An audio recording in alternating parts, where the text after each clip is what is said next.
Asylum. Chapter 2.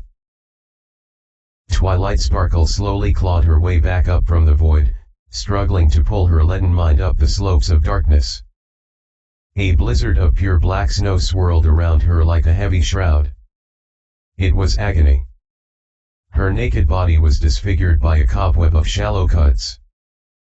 Shards of frozen shadows flew viciously through the air to scour her flesh, the attacks defying the dead air's unnatural stillness.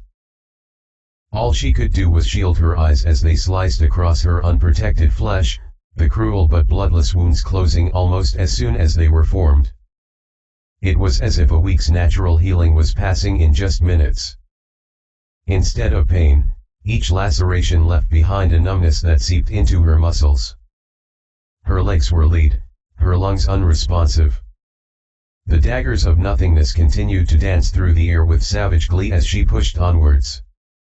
The silence was deafening.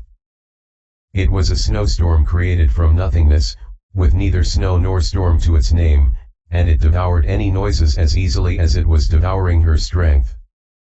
The blizzard closed in around a solitary unicorn, a hungry pack of wolves circling a wounded animal. The hunt was coming to an end. Twilight continued to climb. The ground beneath her hoofs rose up at a painfully steep angle. She risked unmasking her eyes so she could glance ahead and reassure herself she was still on target. It was still there. Warm relief halted the encroaching numbness for a few blessed moments, but it soon resumed its advance. Above her was a bright point of light, strong enough to pierce the darkness attacking her. Nothing else could reach through the cloud of serrated shadows. The ground beneath her hoofs, featureless stone devoid of any life, seemed as much a part of the storm as the icy tendrils sapping her energy. Nothing seemed to change, even as the void around her swirled and shifted. The darkness was as eternal as the ancient ruins of Saddle Arabia, and just as dead. She grit her teeth and continued to put one hoof before another. The light was closer than it had been before. That simple fact gave her confidence, even as honeyed whispers promised an end to her suffering if she would just surrender. The void spoke without a voice, taunting her with her own doubts. She could taste how badly it wanted her to fail in its every sharp caress. She struggled onward. She had to reach the light. That was all that mattered. It was all she could be sure of in the darkness. Twilight gasped and nearly halted when the light surged toward her without warning, soaring upwards and filling her field of vision like a mountain of burning gold. The light embraced her. For a single moment she resisted its touch. After an eternity spent drowning in shadows, the sensation of daylight was alien to her, but the moment Twilight felt the calming touch of it upon her flesh, she knew it was nothing to be feared. She had found salvation. Claws of ice stubbornly dug into her flesh, the void-born storm unwilling to release its grip, even as its form melted away. Shadowy limbs disintegrated beneath the warm touch of daylight. The storm began to flicker and dissipate as she was drawn closer to the sun, its insubstantial form unraveling like a ball of yarn in the paws of an energetic kitten. She should be blind. Staring openly at the naked sun, part of Twilight marveled at the complete lack of pain. But she didn't doubt the impossibility of the feat. The sun could never hurt her. She was its favored student, and it was her beloved mentor. The void raged noiselessly as its prey escaped, desperately lashing out at her with tendrils of ink like an enraged cephalopod. Powerless before the overwhelming glory of the newborn sun, they evaporated long before they reached Twilight. She failed to notice when the attacks finally ceased, the shards of nothingness unable to maintain themselves so close to the loving touch of light. She was in no danger, not anymore. How could she be? The sun was watching over her, a guardian and mother all at once. The light gently scooped her up and held her to its breast as if comforting a foal. Twilight melted in its soft grip. Twilight's eyes grew damp as she snuggled up against its maternal embrace. Her memories were a jumbled mess of terrifying images and confused emotions, dark cells of concrete and iron, an insect caught by a hungry spider, an endless maze, claustrophobia, a photograph. The last hurt the most, but she couldn't remember why. She needed to unburden herself and tell the light about her nightmares, but words failed her. The sun didn't have the same problem. After an age spent trapped in silence, even the smallest of sounds was a full orchestra of noise. Her ears swiveled slightly as she nuzzled the sphere of burning gas. It was a voice. The light was talking to her, it had to be. Like a kettle gently boiling atop a stove, the hiss of spoken words gradually grew in volume, and Twilight strained to hear what the star had to say. Quickly, roll onto her side. Twilight frowned, the stallion's voice not at all what she had expected from the nurturing star. Turn her head, so I said. Hold her legs. Grab them and hold them still. The unknown voice carried with it a sense of familiarity she couldn't place. Despite being cradled in the burning limbs of a sun goddess avatar, she shivered. Not breathing. Doctor, there's something. The mayor's voice caught Twilight by surprise. There was more than one pony talking. Where were they? Pressed up against the star, Twilight's vision was nothing but a solid wall of yellow-white light. She tried to call out to them but found herself as mute as before. Instead, Twilight listened impotently, making out the brief flashes of conversation as best she could. Clear her mouth and get a breathing tube in. Stop the bleeding. Silas, keep her head still while I scan. Cleared the obstruction. Roy, is her pulse steady? Good, then give her 20 units. No fractures. Just 2 more stitches and an allergic reaction of some kind. Maybe. Her onto the gurney. It's almost over now, I reckon. Back to her room. And stay with her until it wears off. We can't risk another episode like. Just 2 hours or so. Call. No, come back. Twilight was desperate to hear more, but the voices didn't heed her wishes and had soon faded away. Sheathed in silence once again, Twilight pondered whatever she had just overheard. The snippets she had managed to pick out were a jumbled mess. But the voices, they had sounded very urgent. They had mentioned stitches and bleeding. Twilight's brow narrowed. Some pony might have been hurt. Her concern drained away as fatigue wormed its way into her limbs. Twilight yawned. It had sounded important, but whatever it had been was over now. Unable to hold open her eyes any longer, she surrendered to the inevitable. Her legs grew heavy once again as a numbness swiftly spread across her torso, bringing back memories of the ebon shards of ice. It didn't feel the same, though she couldn't explain why. She curled up against the warm sun, letting the matter slip from her hooves. Thinking about that stuff was too hard. She'd worry about it later. There wasn't any rush. Just a short nap. Waking up took a lot longer the second time. There weren't any searing lights to startle her out of her dreams this time, just the slow escape from a dreamless state. It also hurt a lot more the second time around. Or more accurately, Twilight was hurting more when she finally managed to open her eyes. Her limbs were stiff and her muscles ached, feeling as though she had run a marathon in her sleep. A bandage marked the spot on her nose that throbbed with dull pain. Even her throat felt sore, a discomfort compounded by the acidic aftertaste of vomit. Her entire body was reluctant to obey her commands, feeling glacial and foreign, an ill-fitting dress crafted for a different pony. It took a moment for the drab ceiling to register in through the thick fog around her thoughts. Hospital, I'm still at the hospital. Twilight let out a ragged sigh and closed her eyes again. Why can't I just wake up from this nightmare? Oh, you're awake. A pony exclaimed, their surprise matching her own. A silver stallion poked his head into view above her. Regaining his composure, he gave her a reassuring smile. It's good that you're coming around. You've been asleep for a while now. He lifted one of her legs as he spoke. Just give me a minute and let me check your vitals, okay, Twilight?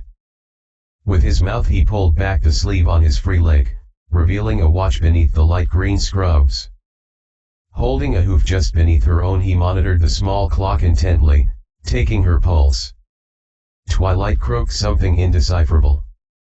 She frowned as she tried to work some moisture into her mouth. Difficulty speaking was becoming a frequent and annoying part of her life, she considered. What happened? She finally managed to ask, each word sandpaper against her throat. You had an episode in Dr. Rose's office, Twilight. You had a seizure and took a little tumble when you passed out. His eyes flickered to the bandage on her nose. Thankfully it was nothing major. A few bruises, 2 or 3 stitches, that's all. He released her leg. And your vitals are doing just fine, so there shouldn't be any problems there. Twilight tried sitting upright. Despite her exhaustion, she managed to lift herself up a few inches, and regretted it instantly. Her stomach flip-flopped ominously as the walls began to spin and dance around her like drunken ballerinas. She fell back against the bed gratefully and closed her eyes against the rush of dizziness. Whoa now, you don't want to start moving so soon, he chided her gently. The anesthetic is still wearing off. Just give it a minute. We don't need you getting sick again, now do we? They knocked me out.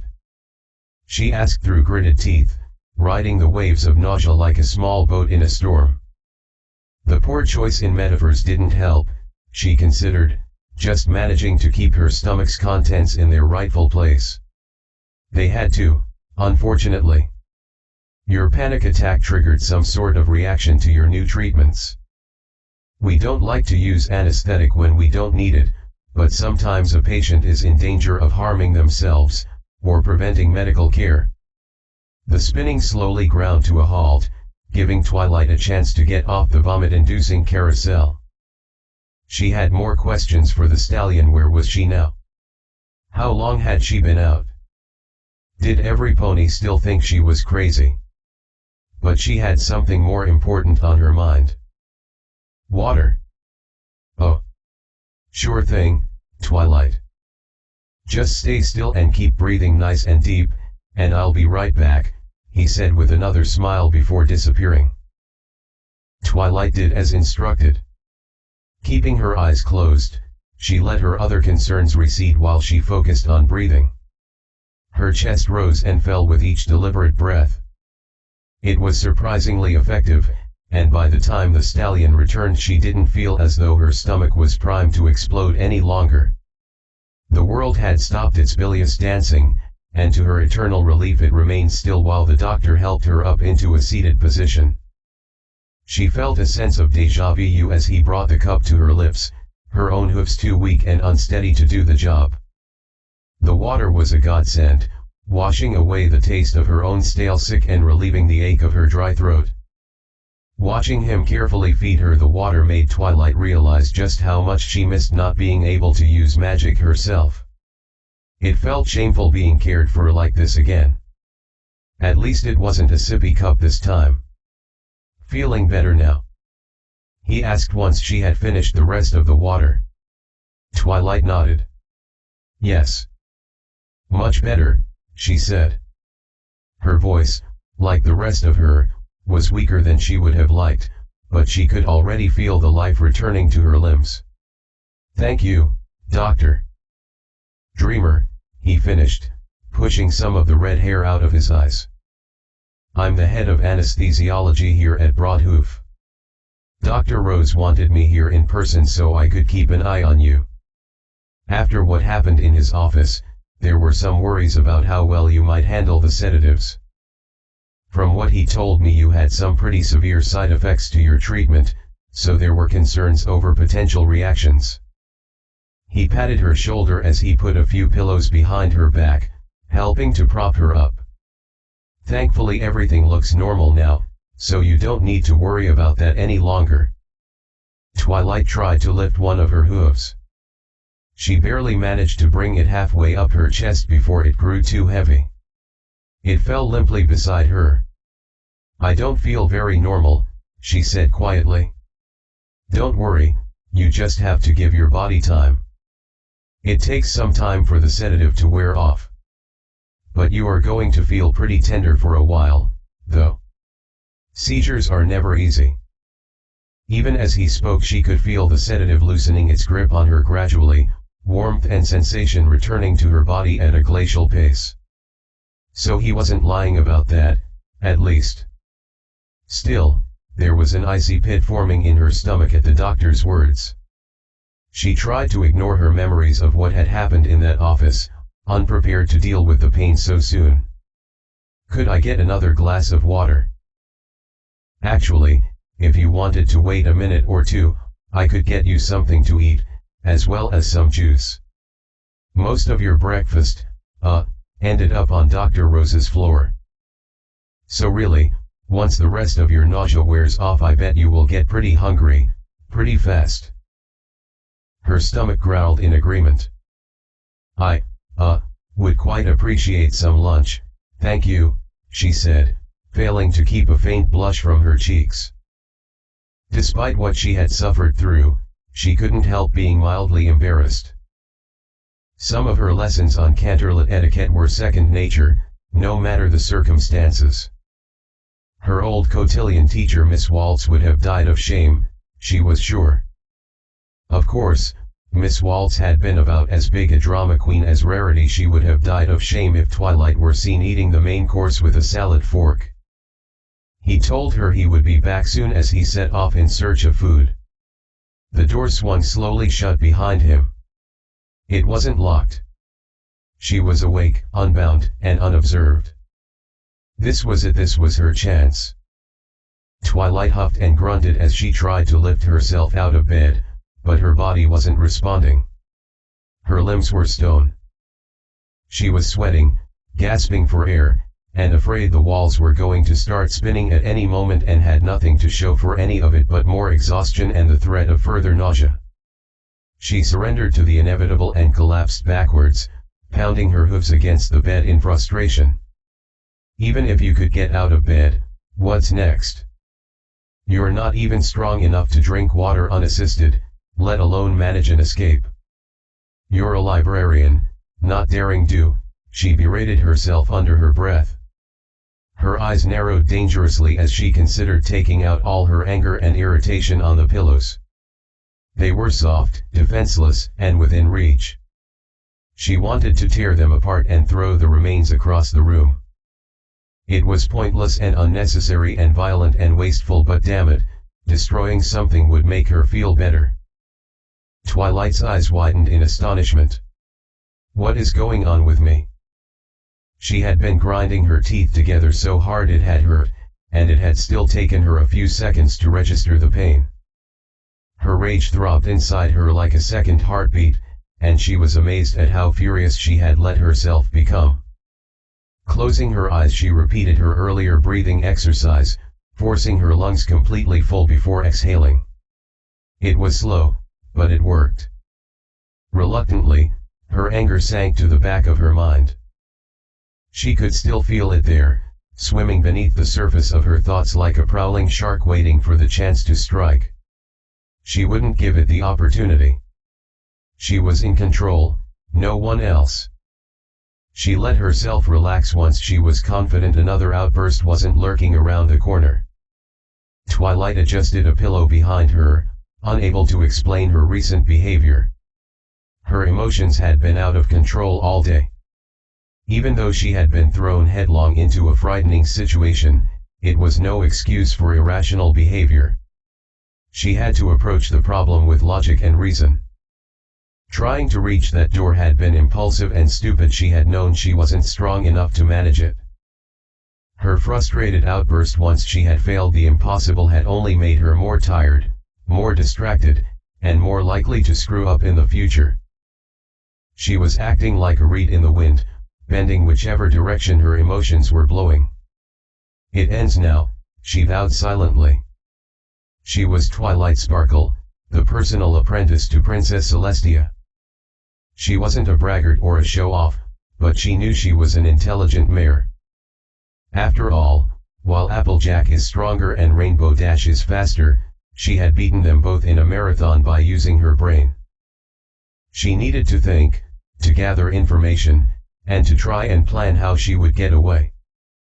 There was a flicker of hesitation as she glanced at the unlocked door again, but Twilight pushed it aside. There would be another opportunity to escape, she was certain. She might be weak for the moment, but she still had the use of her mind. It was her only hope of making sense of this nightmare world. Alone and immobile, Twilight settled for examining her surroundings carefully. When she had dragged herself from the void of unconsciousness, she had assumed she was back in a cell like before. She had been mistaken. Although it shared the same cream and green paint scheme as the rest of the hospital, it was a distant cry from the frightening cage she had been imprisoned in.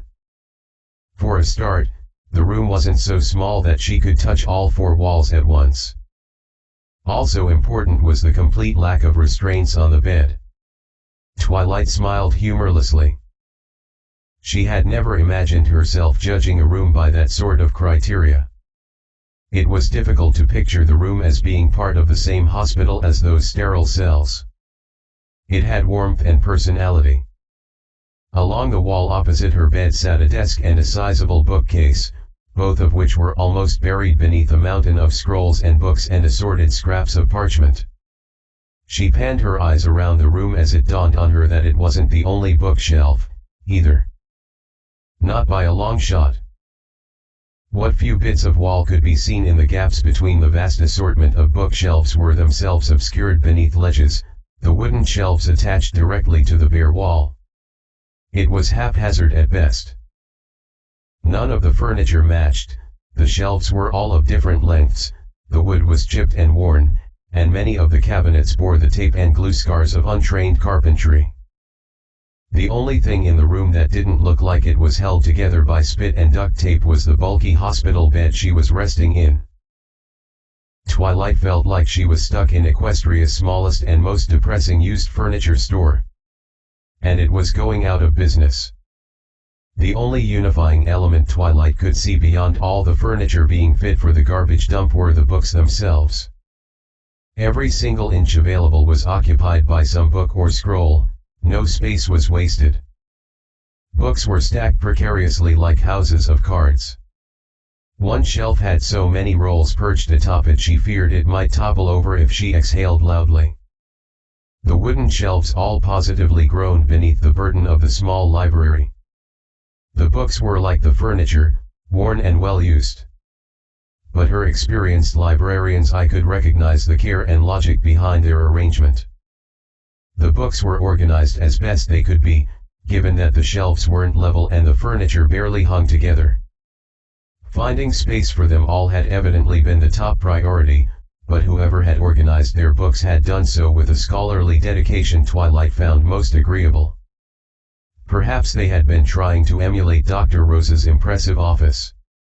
She smiled at the idea, finding the room was unexpectedly cozy. The small size didn't bother her. It was much bigger than her cell had been. It was even a little bigger than her dorm back at school and would have been bigger still if not for the bookshelves taking up a good portion of the available floor space. It was small but certainly not claustrophobic, and brought to mind the best memories she had of her home back in Ponyville. Its inviting warmth was both familiar and relaxing, like an old blanket brought down from the attic on a cold winter night. No, she had been wrong, this room wasn't depressing at all. Even the worn and mismatched collection of furniture had a scrappy make-do attitude to it. The room's regular occupant had been determined to make the best of their situation. Twilight sat up a little straighter and pursed her lips together firmly in an expression of determined resolve. If a real patient at the hospital could stay positive and continue to struggle against whatever was afflicting them, then she could do the same. She savored the firm confidence like a mug of fresh cider. It was a welcome change from the morning's unrelenting bouts of fear and confusion. By the time Dr. Dreamer returned, Twilight couldn't deny that she was feeling much better. The comfortable surroundings had been a balm for her frazzled nerves, and the anesthetic had faded away, although, like he had said, even after regaining most of her strength she still felt quite fatigued. And quite hungry, she realized, as the scent of food elicited another growl from her stomach. She tore into the simple daisy sandwich with relish, halting in between mouthfuls only long enough to gulp down the orange juice. The bread was dry and the juice wasn't fresh, but she was starving. The stallion chuckled as she devoured the sandwich. A healthy appetite is a good sign. It means the sedative is almost entirely worn off. So, are you feeling better? Any headaches or continued dizziness? Twilight shook her head as she cleaned some of the crumbs off of her muzzle. No sir, nothing like that. No, I'm feeling fine. Much better, thanks. She wasn't going to tell the doctor about her mood swings. They didn't need to start thinking there actually was something wrong with her. Biting into her sandwich, she gestured at the room with one hoof. Why am I here instead of the room I woke up in? Aren't I supposed to be crazy? There was a disapproving look at her deliberate word choice, but he didn't rise to the bait. Instead he paused in thought. Oh, that's right. You were starting a new treatment recently, so they must have put you in one of the secure rooms for the night. They're used to restrain any pony that might physically act out. What, like attacking the staff? That can happen, he said with a serious expression. But more often they are reactions like your own, spasms, sudden seizures, or panic attacks, which are compounded by current illnesses. We restrain our patients if they are at risk, so if there is a problem, we can provide care quickly. It's a safety precaution, for the patients as much as the staff. He examined one of the bookshelves beside him. Our long-term patients get private quarters like yours. They're much more comfortable, don't you think? It's better for patients to have a small space of their own, somewhere that they can relax and have a modicum of privacy. And, considering how upset you were earlier, we thought it best if you had a chance to wake up in your own room instead. Twilight paused mid-bite. My own room? She asked, her voice muffled by the sandwich in her mouth. Evidently the doctor didn't hear her. Dreamer chuckled as he continued to walk along the crowded wall. I'm always surprised at how many books you manage to fit in here. I swear, you've got your own personal library. And some of these books are pretty advanced. He plucked one from a shelf, careful to keep from causing a structural collapse in the book pile it was in, and glanced at the cover. The faded lettering was barely visible, but Twilight didn't need to read the title to identify which book he was examining. A Treatise on Pre-Equestrian Arcane Manipulation, 2nd edition, by Nightcap the Elder. It was worn and battered, but its identity was clear to her. Twilight, you're quite a smart filly. I doubt I'd understand half the words in there, he said with a smile, returning the book to its slot on the wall. She suppressed the twinge of annoyance his false smile extracted from her. It was the same smile every doctor and nurse seemed to wear when dealing with her. It was likely a part of their bedside manner, something to put patients at ease, but the insincerity grated on her nerves. I'm not a filly, she grumbled sourly. The room had betrayed her. The warmth and sense of determination she had detected was just another carefully constructed illusion to further their lies.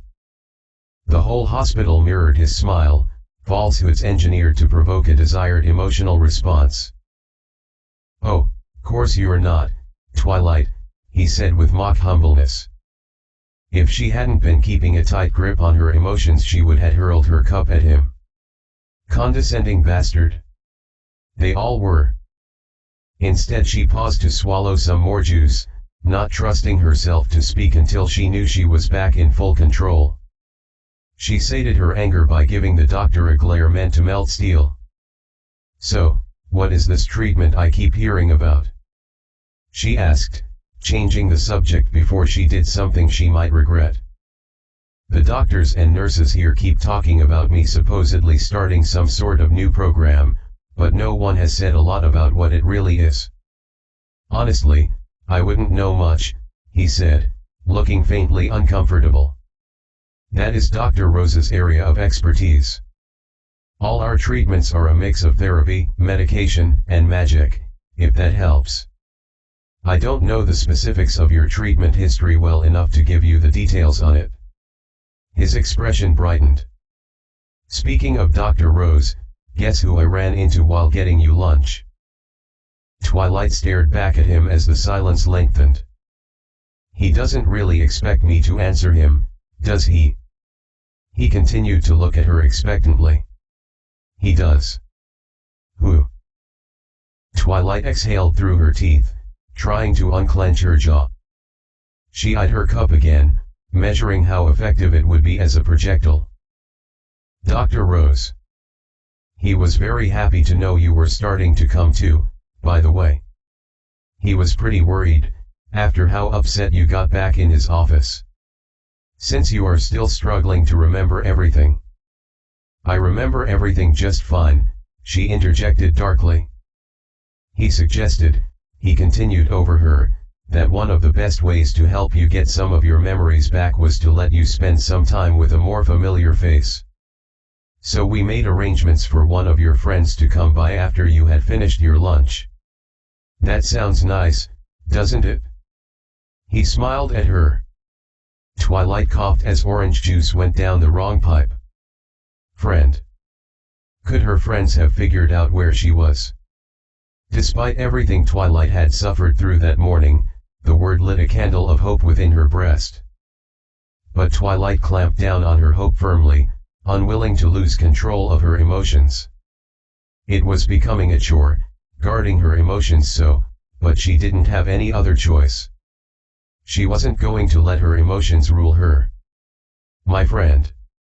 She asked doubtfully, holding her optimism back with an iron hoof of skepticism.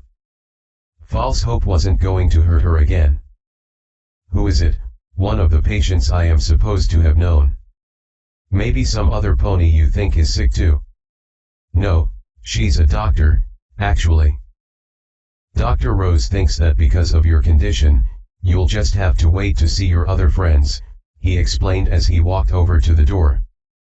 Now I know you don't remember much, Twilight, but we think that if you just sit and talk with her for a while, it might help bring back some of your memories. After all, you have spent a lot of time with her over the past 2 years. Not one of my friends, then. Like an old candle, the sliver of hope she had allowed herself to hold onto flickered out and died. She snorted. They expected her to believe that she was friends with one of her captors. Dreamer pushed his head out into the hallway. Okay, you can come on in now.